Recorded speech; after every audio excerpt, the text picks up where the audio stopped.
Hello and welcome in to the Retirement Playbook. It is Alspaugh Wealth Management, and we are here with Tony Shore. I am your host, Brock Alspaugh. We're very excited this week. I'm a little off on the intro there. That's okay.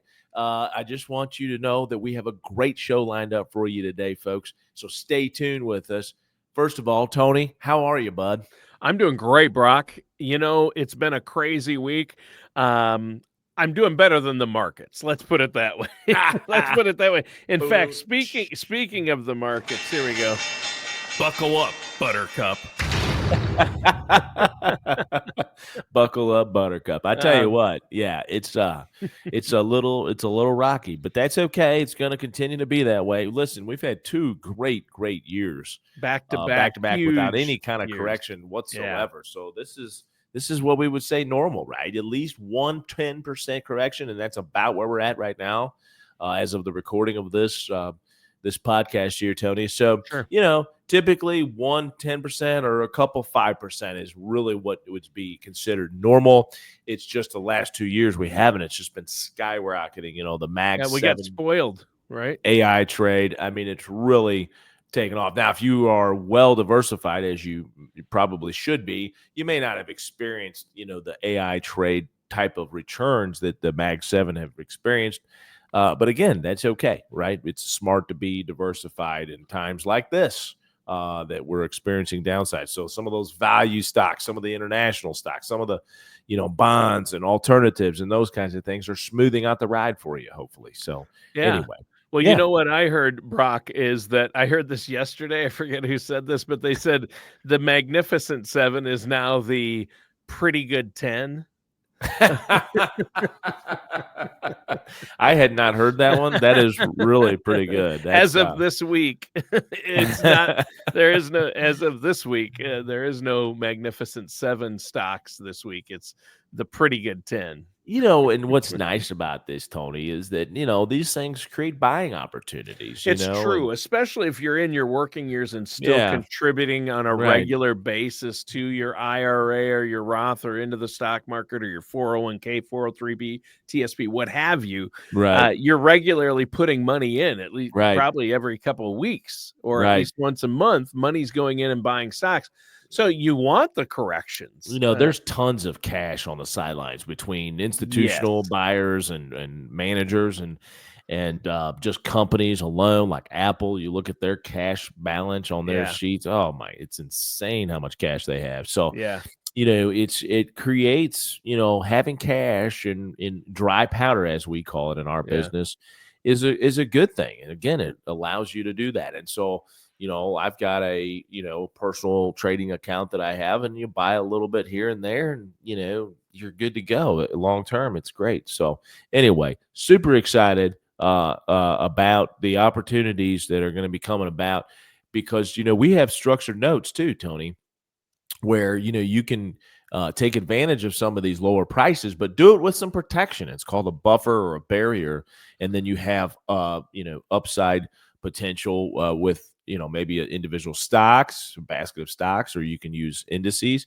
Obviously, if you use an entire index, your growth potential may not be as high as if you used just a couple of stocks or 3 or 4 stocks. So it's really interesting. That world is really blown up. It's a big part of our business. So buffered index portfolios in the stock market are great. I was just talking to the president of Gradient Investments yesterday or the day before about this. And I asked him about that, and he said, the offers right now that some of the top rated carriers are doing and investment firms are offering, the investment firms, I should say. So the buffered index portfolio allows you to participate in a lot of the upside and either offers 100% or some percentage of protection against the downside. So that's pretty amazing. Yeah, and the fact that, so we have expanded offerings here at Alspaugh Wealth Management, and we're using individual stocks now. And wow, so it's not just attached to an index like the S&P. There's like a basket of stocks that you can also. We just talked about the Mag 7. You can actually use those stocks. So we've done an offering with Amazon, Google, and NVIDIA. Those 3 stocks, and you get 300% of the protection or upside potential. right? And so you get leverage on the upside and still have 30% protection on the downside, and that's for a 3-year period. So again, if you need Wow. more information on that, call our office. We got prospectuses and all the legal stuff that we have to give you for compliance purposes. But anyway, the point is that's just kind of a little teaser. I mean, those are things that we're doing right now, Tony. Yeah. And it's a great time to do it because a lot of those stocks have pulled back, 10, 15% Yeah. from their True. high. So True. if you can get in and you can, you've got the time frame and you got the risk tolerance, these are some opportunities that could really, really fit. Anyway. Yeah, exactly. And you're not going to give specific advice on the show because everybody's situation is different.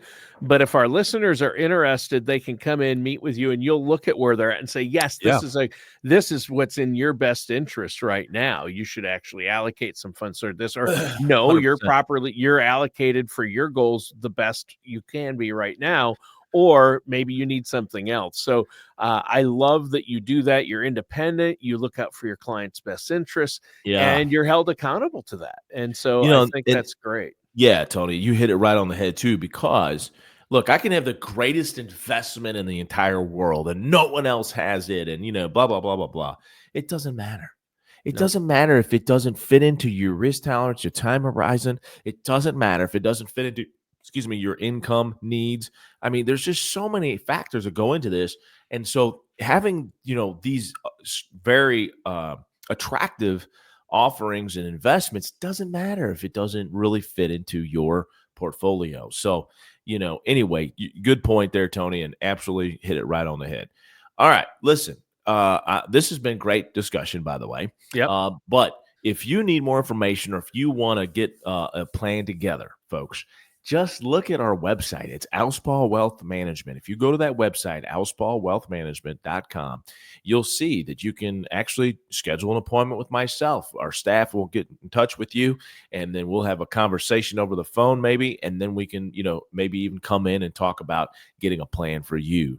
If you are ready to do that, and I don't know why you wouldn't be, if you're trying to retire at a certain age with a certain amount of income, you've got to get a plan together, and we can help you do that. So alspaughwealthmanagement.com. You can also check out past shows.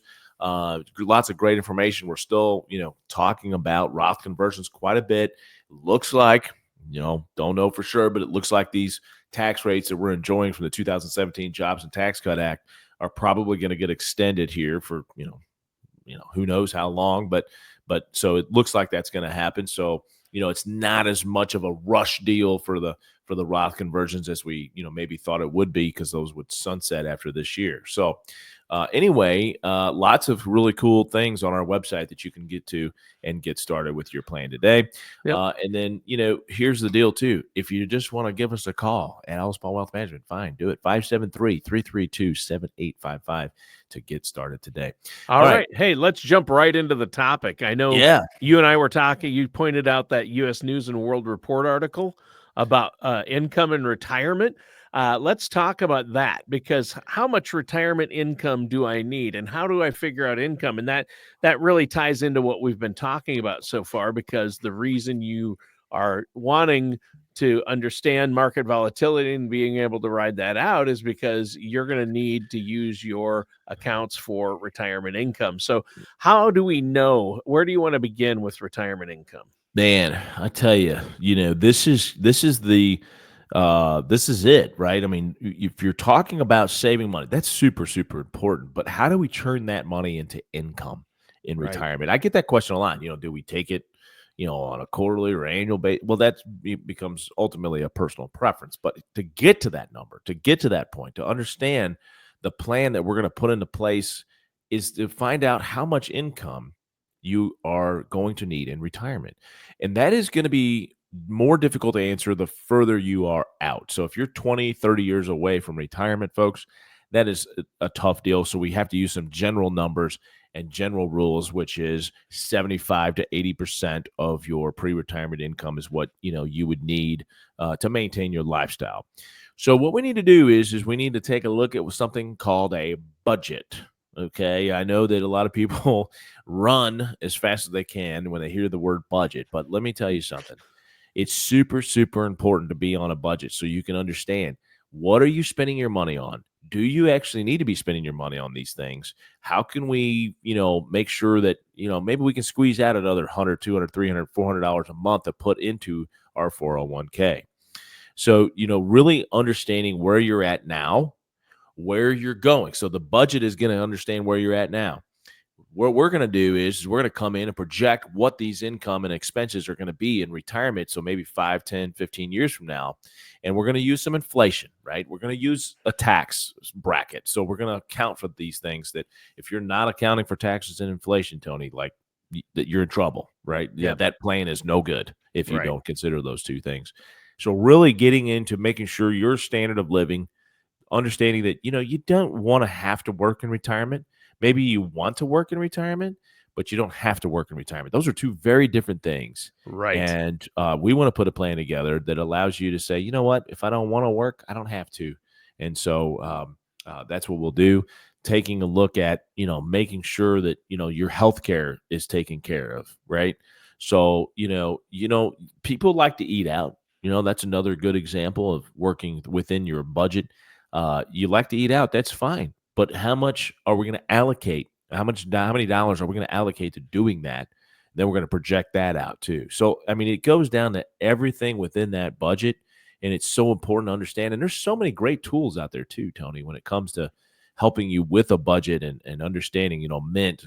There's all kinds of these services. A lot of banks have brought on these services for their customers of the bank. So. Yeah, we use, my wife and I, since we started doing a monthly budget and even looking at it a couple of times a month so we know where our money is going and where it's at, it has helped us so much.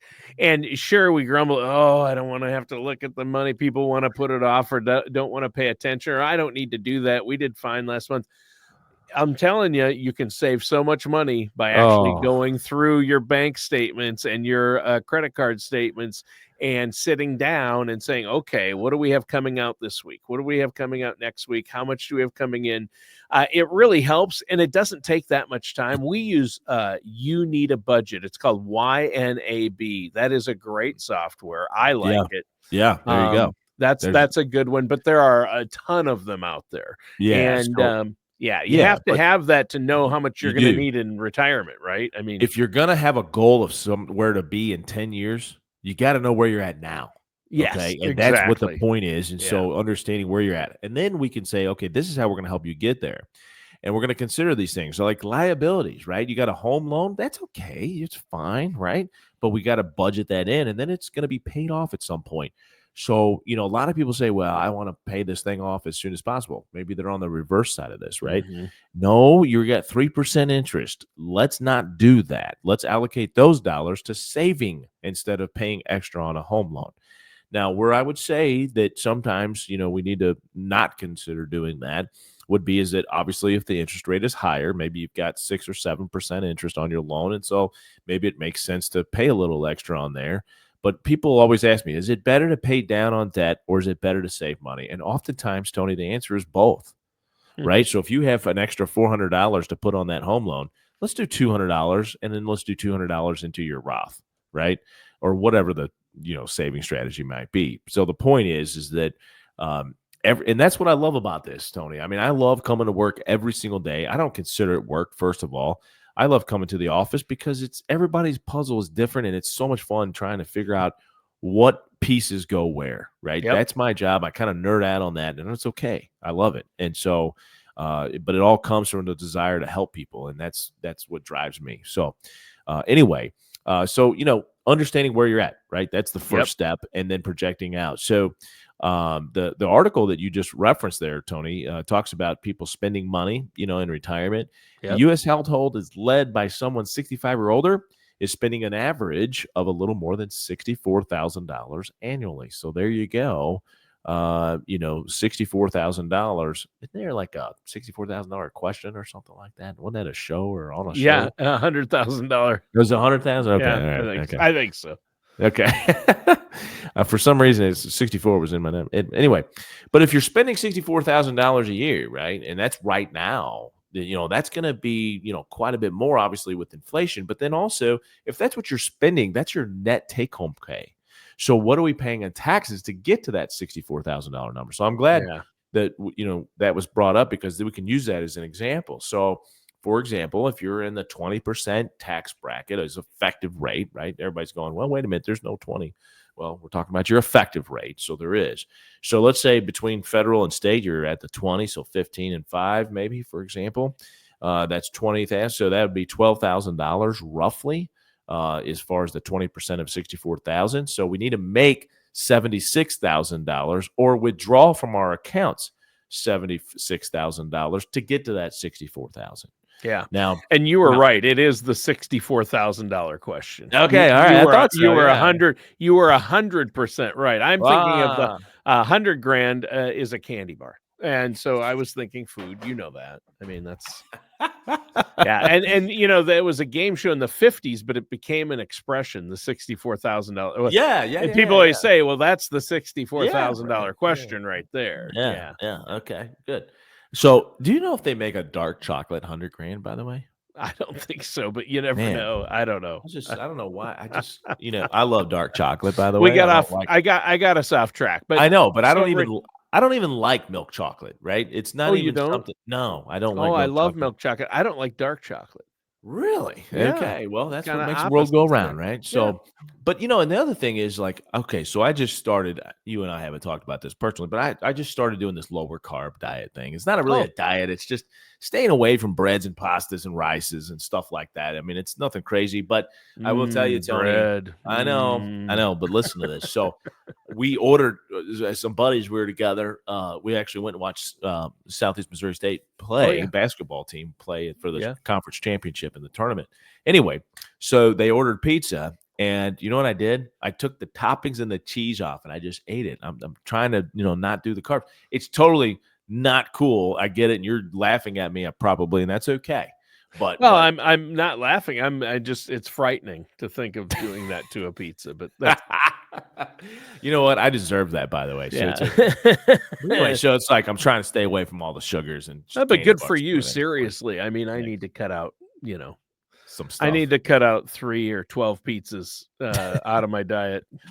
Okay. Well, anyway, we've digressed for sure here. Sure, but retirement income, we're talking about retirement income and how do you figure out how much you need? And like you said, it starts with figuring out how much you're spending now. And then working with a financial professional, because there's so many calculations that go into it, right? And factors. There's so many things that go into that. That's why you need to work with somebody. Trying to do it on your own. I mean, obviously people do it, but I don't get it. Like there's so many things that of value that an advisor, a true advisor, can help you with and help, avoid some of the pitfalls that, typical people would do.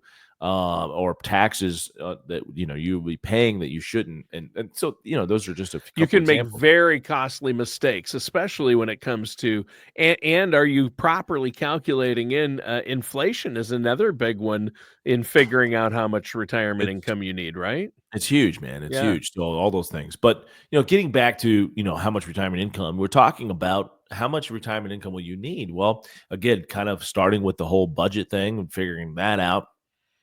Where you're at now, so we can help you get to where you want to be. But typically, the retiree draws from several sources. So let's go back to our example of that $64,000. Roughly needing to withdraw $76,000. So whether that's Social Security, right? So Social Security might be a piece of that. Maybe it's 30 of the total 76, right? Or maybe it's 40 of the total 76. So now what do we do? Well, we've got investment portfolios. Maybe you've got an annuity that will help supplement the income, part-time employment. Maybe you've got a pension on top of that. And so now, by the way, if you've got a non-covered pension, you used to be subject to the Windfall Elimination Provision. They've gotten rid of that, right? So if you were a teacher, for example, and you retired from being a teacher, but you also had, the whole 10 years or 40 quarters worth of contributing to Social Security, you were oftentimes kind of like incentivized to do that because you had this windfall elimination provision that withheld a significant portion of your benefit from Social Security. Well, now that's gone away, and that's a huge one, right? So maybe that's for some people it might only be a couple $100 a month, but some people it could be up to $1,000 a month. So that's a big one that they've gotten rid of that. Windfall Elimination Provision. They was actually signed January 5th, the Social Security Fairness Act. So that's huge. And then also, by the way, this is timely, by the way, Tony, because by the end of this month, they're supposed to have given you your payback from last year if you were taking income from Social Security and you were subject to a windfall elimination provision withholding. You're going to get a lump sum for the entire year of 2024 if you haven't already, right? So you may have already gotten it, but by the end of this month, they're supposed to have been have paid everyone back from 2024, and then of course you'll have an increase in your paycheck. I think that starts in April next month.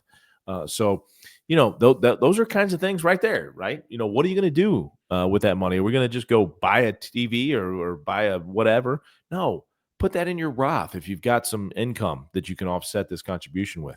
Maybe just put it in an after-tax account. Maybe put it in the bank to replenish your emergency funds. I mean, there's lots of things to consider when you're, looking at a lump sum of money that, $7,000-8,000. I mean, that can go a long way to helping you, get to the point where you need to be financially. So again, just little examples of the benefits of working with, an advisor versus trying to figure all this stuff out on your own. So and I'm not gonna name names, but I know a guy, Brock Alspaugh, who can help you. And I want to encourage our listeners out there to get a written retirement income plan in place in writing. And I know that's what you do for your clients, and it's so helpful. You run reports, you get it all together for them, you show them where they're at, how they can meet their goals.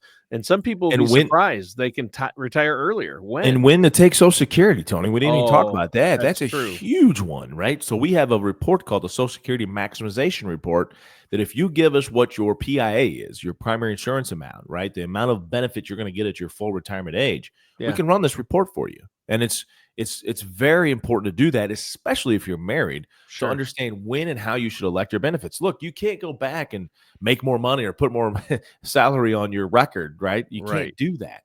And we don't know how long you're going to live. So if one of the things that you can control is how and when you elect your benefits, that's why you need to make sure that you have all of the information in front of you before you start electing that and make that decision. So again, another example of how much income will you need in retirement? Well, a lot of that depends on your budget, but how can you maximize what you're doing and what you have to get to a point where you need to be? Yeah. That's it, Tony.